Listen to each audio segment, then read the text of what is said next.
자, 이번엔 시장킥, 이슈킥 풀어가는 순서고요. 두 분 전문가 나와 있습니다. 썬투자 송범선 실장과 주식회사 플래처 김덕호 대표입니다. 안녕하세요. 안녕하세요. 네. 자, 매일같이 도돌이표, 네, 똑같이 또 돕니다. 방산, 원전. 네. 지루할 수 있죠. 네. 그 주식, 그런 해당된 그 주식들이 없으신 분들은 소외감. 그러다 보니까 이게 또 포모, 또 이번에 소외되면 어떡하지? 실망감. 이런 게 이제 투자 심리를 극단적으로 좀 몰아가는 경향이 있는데, 자, 다루기는 껄끄러워. 방산이 계속 다루기는 좀 그렇습니다. 제한적인 부분도 있고, 그렇죠. 네. 방산의 상극적인 그 용어라면 역시 평화일 텐데, 물론 강한 군사력이 방산의 뭐 나라를 지키는데 초석이 되겠죠. 하지만 여기로 계속 몰고 가는 거는 조금 어폐가 있는데, 뭐 시장이 그렇다 하니 또 어떤 특정 기업이 있을 거고. 네. 사실 이제 저희가 뭐 참 이상합니다. 그러니까 저희 시간만 되면 거의 한 달째 계속 방산만 얘기를 하는 것 같아서 네. 이제 뭐 더 이상 긁고 올 기업도 없다 뭐 이런 얘기를 좀 드리고 싶은데 차라리 스타워즈로 갈까요, 우리? 뭐 잘 우주 쪽도 나쁘지 않겠네요. 네. 근데 결국은 이제 우주 산업이나 항공 산업 같은 경우에도 뭐 방산 기업들이 다 영위를 할 수밖에 없는 것이 이제 지금 미국이 이제 중국과 더불어서 지금 가장 큰 군비 경쟁을 하고 있는데 이 군비 경쟁에서 사실 지구안의 전쟁이라고 본다라면은 결국은 우리가 어떤 뭐 무기 체계라든가 어떤 이제 방위 시스템들 이런 것들을 이제 많이 얘기할 수밖에 없습니다. 근데 지금 미국도 그렇고 뭐 많은 국가들이 지금 우주 진출을 하고 있는 마당에서 우리나라 같은 경우에는 그만큼 예산을 당장 충당이 가능하냐? 아직까지는 비중이 너무 약하다는 거죠. 그러다 네. 보니 결국 이제 시장에서는 방산주라는 이름에서 우주항공 테마가 곁들여지긴 하지만 아직까지 시장을 주도하는 것은 방산, 즉 우리가 직접적인 전쟁과 관련되어 있는 하드웨어 제품들, 뭐 전차라든지 뭐 대포 이런 것들을 많이 좀 언급이 되지 않나라는 생각이 좀 들고 있습니다. 그러면 근데 이 근대전의 전차 대포는 좀 올드한 부분. 물론 전쟁의 현실은 전쟁을 좋다고 당연히 얘기할 수는 없어요. 뭐 참상은 우리가 늘 미디어를 통해서 보지만 아주 비참하죠. 우리도 과거에 그런 경험이 있기 때문에 약간 트라우마가 강하게 존재하고 있고. 근데 현대전은 조금 달라지는 경향이 있잖아요. 뭐 요즘 뭐 용어들도 이렇게 등장했지만 하이브리드라는 개념, 하이브리드 전쟁. 이상한데 용어가 쓰여서 좀 그렇긴 합니다만. 네. 일단 하이브리드 전쟁이라고 하는 것이 이제 과거에는 우리가 이제 군인들이 전쟁을 할 때 이제 직접적으로 무기를 들고 전선에 뛰어드는 양상이었습니다. 그러니까 이제 우리가 흔히 많은 분들이 기억하는 전쟁이라면은 뭐 역사 시간에도 배우셨겠지만은 뭐 1차 세계대전, 2차 세계대전 이 모습도 많이 달라졌다 이렇게 배우셨을 텐데 지금 전쟁이 이제 왜 하이브리드 전쟁으로 가고 있느냐라고 하신다면은 일단 첫 번째는 이제 군인들이 이제 말 그대로 점선에서 이루어지는 어떤 전쟁의 양상들 그리고 이제 후방 지역의 어떤 타격들 이런 여러 가지 무기 체계들이 발전되면서 나온 현상이고요.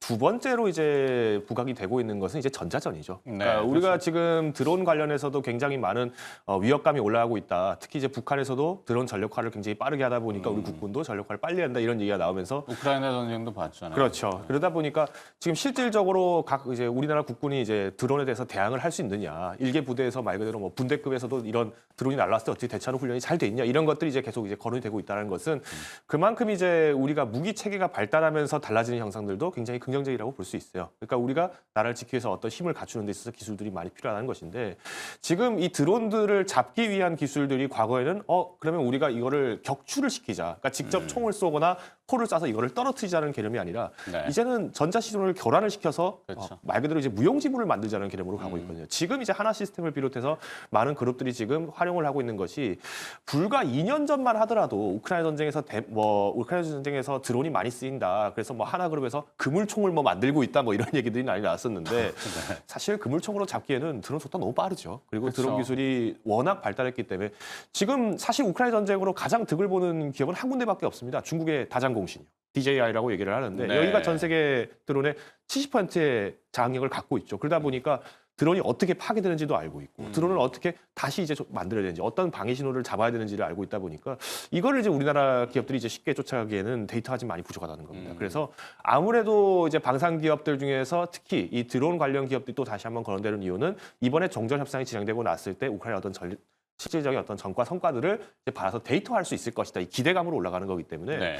저는 일단 오늘 시점에서는 한번 방산주들은 좀 차익 매물을 내놓는 게 좋지 않을까라고 좀 말씀을 드리고 싶어요. 특히나 이제 하나 에어로스페이스 같은 경우는 조금 외국인 수급이 좀 아직까지 들어오고 있지만 그 외에도 이제 많은 기업들이 사실은 지금 외국인 기관들이 좀 매도를 오랫동안 지금 유지를 하고 있는 포지션이거든요. 그러면 기술적으로 봤을 때 우리가 한 1주에서 2주 정도 보통 이제 조정 장세가 온다라고 얘기를 했을 때 그러면 굳이 여기에 발을 묶이실 필요는 저는 없다고 봐요. 오히려 또 다시 한번 방산주 테마가 랠리가 됐을 때 그때 다시 한번 붙잡더라도 전혀 늦지 않기 때문에 지금까지 이제 많은 방산주를 가지고 계셨던 분들이라면은 뭐 한 20, 30% 정도의 수익은 과감하게 실현을 하실 때가 되지 않았나라고 말씀드리고 싶습니다. 네. 저희 앞선 코너에서 출발 증시인가요? 네. 정경민 차장이 나왔고 정경민 차장은 또 이 밀리터리 덕후로 또 군사에 또 관심이 많은 분인데 한화에어로스페이스 주가 상승을 보고 우리가 모르는 뭔가가 있을 수도 있다라고 이렇게 얘기를 하더라고요. 그 보고성. 사실 뭐 기사들도 그렇지만 중동 수주 가능성, 기대감 이제 나온 건 없어요. 네. 안 나오면 어떨 건데 이거잖아요. 그렇죠. 근데 이제 한화 쪽은 지금 굉장히 좀 방산 쪽으로 지금 수주액이 엄청나게 나오고 있습니다. 그래서 이런 점에 따라서 좀 그런 것 같고 지금 보니까 우리나라 방산 기업의 지금 수주 잔액이 사상 처음으로 100조 원을 넘어섰습니다. 네. 그러다 보니까 이 정말 한화 그룹이 거의 1등 공신이다 이렇게 볼 수 있겠고 100조 원 중에서 좀 뜯어보면은 이제 한화 에어로스페이스가 32조 작년 기준이에요. 2024년 1년 동안. 32조고 한국항공우주가 24조 7천억 원, 그리고 LIG 넥스원이 20조, 그리고 한화 시스템이 8조 6천억 원, 한화 오션이 7조 5천억 원, 뭐 이런 식으로 되고 있어요. 그래서 지금 한화 그룹 내에서 대부분의 그런 절반 가량의 이런 방산 수주가 나오고 있다라는 점인데요. 뭐 이제 앞서서 앵커님이 말씀해 주신 것처럼 현대전은 뭐 미래 전쟁처럼 그런 전파전이라던가 뭐 무인전 이렇게 네. 하잖아요. 근데 앞서서 이제 대표님께서 말씀해 주신 것처럼 드론 같은 경우는 네. 우리나라보다는 중국의 DJI가 지금 압도적으로 잘하기 때문에 우리나라가 이제 드론으로 뭐 수주를 받고 이런 경우가 거의 없는 것 같습니다. 현재로서는. 네. 드론전이 굉장히 많은데 그리고 이제 로봇 같은 경우도 지금 중국이나 미국, 일본이 굉장히 잘하죠. 그리고 우리나라도 역시 잘 따라가고 있기 때문에 근데 뭐 레인보우 로보틱스나 이런 것들도 최근에 많이 올랐었고요. 자 그래서 근데 로봇이 우리나라 로봇이 아직은 전쟁에 투입 안 되는 걸로 저는 알고 있어요. 아직은. 네. 그래서 되게 민감하거든요. 네, 그래서 우리나라에서 만드는 대량 로봇들은 살상 무기가 전장에 투입이 됐다 그러면은 그 네. 주가 측면이 아니라 상당히 이 도덕적으로는 그 지탄의 대상이 될 수 있기 때문에 네. 오히려 주가에는 안 좋을 수 있어요. 근데 이제 미국에 있는 로봇들은 실제로 투입되더라고요. 네. 그 개 로봇 해가지고 강아지 로봇 이렇게 강아지. 네발 로봇이 이렇게 미사일 달고 다가가가지고 뛰어가서 네. 폭탄을 터트린다던가 이런 거 자폭한다던가 이런 것들 굉장히 많이 지금 하더라고요 이미. 쓰일 수 있겠죠. 네, 이미 쓰이고 있고 그렇게 전쟁에 지금 하고 있는데 우리나라에서는 아직 그런 경우는 아직 제작을 안 하는 걸로 저는 그렇게 알고 있습니다. 제작하더라도 아주 소규모. 그렇기 때문에 우리나라는 기존에 뭐 잘하던 거 이제 K9 자주포라던가 K2 전차 뭐 이런 점들 좀 기존 산업들 그러니까 약간 그런 것들은 아직 잘 팔린다고 합니다. 그래서 한화 쪽이 아직도 좀 잘 되고 있고 한국항공우주 같은 경우도 FA50 전투기 네. 비행기 뭐 이런 것들 잘하고 있다 보니까 이런 점들로 우리가 좀 뭐 로봇이나 드론 이런 것도 잘하면 좋겠는데 네. 아직은 우리가 좀 잘하는 분야는 좀 전통 산업의 그런 포를 쏘는 거 이런 것들을 잘하지 않나. 그래서 그렇게 보고 있습니다. 알겠습니다. 뭐 하여튼 방산이라는 개념은 하나의 산업군으로 자리매김한 건 맞는데 조금 현 수준에서 뭐랄까 또 추종하기에는 부담되는 건 현실이고 뭐 차익에 대한 논란은 개인 선택의 몫이니까 그거는 개인 투자자분들이 판단을 하셔야 되는데 그냥 상식적으로는 제가 이렇게 봤을 때 우리 방산이 막 잘 나가 미국이 가만두겠나 싶은 거죠. 트럼프 대통령 입장에서 보면 이익 많이 내? 관세 말인데 그거는 그렇게 쉬운 일은 아닐 것 같다는 생각도 얼핏 들고 상식적으로는 조금 그래서 이제 타픽을 정해야 되는데 영역을 이걸 좀 확산해 보면은 어디로 가볼까? 아까 얘기했던 스타워즈 쪽, 뭐 우주 쪽, 뭐 우주 쪽으로 가는 우주도 굉장히 한계가 있지만. 근데 지금 저희도 우주를 나가고 싶지만 뭐 나갈 수가 없지 않습니까 실제로. 그렇죠. 그러니까 사거리, 비거리 제한이 있죠. 아까 얘기했죠. 미국은 비거리 제한을, 미사일 고도 제한, 거리 제한을 두기 때문에 뭐 가고 싶어도 못 가요. 뭐. 그렇죠. 그러니까 이제 결국은 미국은 항상 이제 선두를 유지를 하고 싶다. 그 와중에서 이제 한국이란 나라를 대한민국이란 나라를 좋은 이제 경제적 그리고 이제 뭐 군사적 동맹으로서 이제 이점을 취하겠다라는 포지션이기 때문에 사실 지금 많은 방산주들이 지금 우리나라가 역대 최대의 실적을 얻었다. 이것 또한 미국의 삭제일 수 있죠. 그러니까 지금 미국에서도 마찬가지로 우리가 이제 폴란드의 K2 전차를 납품할 당시에 그 상황을 보시면 압니다. 그러니까 뭐 팔라딘 전차라든가 많은 이제 뭐 파란색 자주포라든가 뭐 여러 이제 전차들을 이제 실질적으로 기용을 하기로 했었는데 K9 자주포가 왜 폴란드에 들어가게 됐으며 여러 가지 현상들을 보시면은 결국은 이 그림에서 우리가 마냥 호재라고 해서 기뻐하기에는 조금 경계해야 될 대상도 있다라고 좀 말씀드리고 싶어요. 그래서 저는 오히려 이 전쟁의 양상이 이제는 우리가 정말 군인들이 피를 흘리고 어떤 뭐 국토가 뭐 이제 나라의 영토가 뭐 훼손이 되고 이런 것이 아니라 이제 보이지 않는 전쟁으로 다시 한번 또 돌아갈 것 같습니다. 그래서 보안 쪽도 굉장히 좀 매력적이라고 보고 있고요. 그다음에 이제 실질적으로 지금 트럼프 정부가 일어나면서 만들어지고 있는 또 다른 전쟁, 관세 전쟁과 그리고 이제 무역 전쟁을 좀 보셔야 되지 않을까 싶습니다. 그래서 네. 제가 오늘 좀 소개드리고 싶은 종목은 S&T 모티브입니다. S&T 모티브. 물론 이제 방산주로 우리가 알고 있고 또 대우정밀의 현실입니다. 과거 네. 대우정밀의 현실인 만큼 우리가 이제 소국영 화기, 우리가 흔히 말하는 뭐 K2 소총이라든가 이런 걸 만드는 기업인 만큼 우리가 어떤 치안 유지에 있어서 당연히 어떤 장비에 대한 최신화가 필요하기 때문에 굉장히 긍정적으로 볼 수 있겠지만 저는 실질적으로 이 S&T 모티브가 갖고 있는 방산 매출보다는 이제 반도체 쪽 그리고 네. 자동차 전장비 쪽 이쪽을 좀 보시는 게 어떨까라고 보고 있어요. 실제로 S&T 모티브 같은 경우에도 방산 수익은 사실 그렇게 크진 않습니다. 그렇지만 지금 미국이 추구하고 있는 것이 이제 중국이 반도체 굴기를 워낙 선하다 보니까 이제 미국도 자체적으로 반도체 만들겠다 하면서 인텔을 지원하고 뭐 이런 여러 가지 모습들이 나온다고 봤을 때 이 S&T 모티브는 어플라이드 머티리얼즈랑 꽤나 오랫동안 파트너 기간을 맺으면서 인연이 깊습니다. 그만큼 미국이 이제 직접적으로 수출을 할 수 있는 기회가 더 많아지기 때문에 오히려 저는 이 S&T 모티브를 이제 전쟁이라는 이미지에서 벗어나서 이제는 무역 쪽으로 좀 더 초점을 두시자라고 말씀을 드리겠습니다. 네. 네. 송범선 실장은 탑픽 뭐 이슈는 방산이지만 방산에 국한하지 말고 영역을 좀 확장해서 아이디어를 좀 넓힌다면 어떤 기업? 네, 저는 한국우주를 좀 가져왔는데요. 카이. 네, 그렇죠. 한국우주는 우리나라의 지금 FA-52 전투기, 경전투기를 굉장히 잘 만듭니다. FA는 훈련기. 네, 파이터니까 FX, KF, KF-21. 네, 그렇죠. 이게 이제 공격기. 네. 네. 그래서 이거를 지금 굉장히 잘하기 때문에 폴란드라던가 이런 말레이시아 등등에 대한 이 수주 했는데 팔았는데 이게 2025년부터 이제 돈이 들어옵니다. 네. 그래가지고 이제 올해부터 2025년부터 좀 이 재무제표에 좀 쌓일 것이다 이렇게 판단하고 차트적으로 봐도 굉장히 다른 한화 쪽은 다 많이 올랐잖아요. 근데 이제 한국우주는 지금 별로 오른 게 없죠. 사실 뭐 2년 전, 3년 전과 좀 비슷한 수준이다. 저는 좀 이렇게 판단을 하고 있고, 좀 그리고 이런 것들이 아까 전에 제가 이제 매출 순위를 좀 말씀드렸는데 한화 에어로스페이스가 32조로 1위인데 한국우주가 수주 잔액으로 24조로 2위입니다. 네. 실제 우리나라 방산에서. 근데 이제 한화 에어로스페이스는 거의 뭐 하늘을 진짜 우주로 날아갈 때 이 한국우주는 하늘까지도 못 갔어요. 정말 주가 수준을 봤을 때는. 그래가지고 저는 이런 점들이 긍정적이라고 판단하고 있고 우주 산업도 잘하고 있습니다. 그래서 네. 위성 이런 발사체, 위성 같은 것들 잘하고 있고 또 발사체, 로켓이죠. 로켓. 그래서 우리나라에 뭐 예를 들어서 이렇게 로켓을 쌓아 올렸을 때 인공위성이 지구 적외도 그러니까 600km에서 상공 800km까지 여기까지 투입할 수 있는 이런 우주 발사체 기술을 지금 잘 만들고 있거든요. 그래서 이런 우주 발사체 로켓 같은 것들이 진짜 인공위성을 쌓아올리기 위해서도 필요하고 사실 뭐 전쟁에 활용하면은 예전에 2차 세계대전에 보면은 로켓을 이렇게 전쟁에 사용해서 멀리 대륙간 탄도 미사일로 활용하는 경우도 있었거든요. 네. 자, 그래서 이런 것들을 전쟁에서 활용할 수 있는 부분이기 때문에 미사일이죠. 한마디로 미사일 발사체 이런 것들로 왜냐하면 우주까지 날아갈 수 있으면은 거의 뭐 다른 나라까지는 뭐 전쟁에 활용할 수 있겠다. 저는 이렇게 좀 판단하고 이런 점들을 좀 한국우주가 잘하고 있기 때문에 지금 주가가 좀 상대적인 저평가 기조다. 그래서 좀 앞으로 좀 충분히 잘 갈 수 있겠다. 저는 이렇게 판단하고 있습니다. 카이. 카이는 빨리 지분 정리가 돼야 돼. 이게 그 주인이 없는 회사라고 제가 그러는데 은행이 주인입니다. 은행이.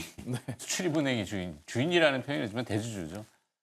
그래서 조금 정체성이 있는데 한때 비하인드 스토리라면은 문재인 정부 시절에 한화 에어로스페이스가 카이를 먹으려고 했었어요.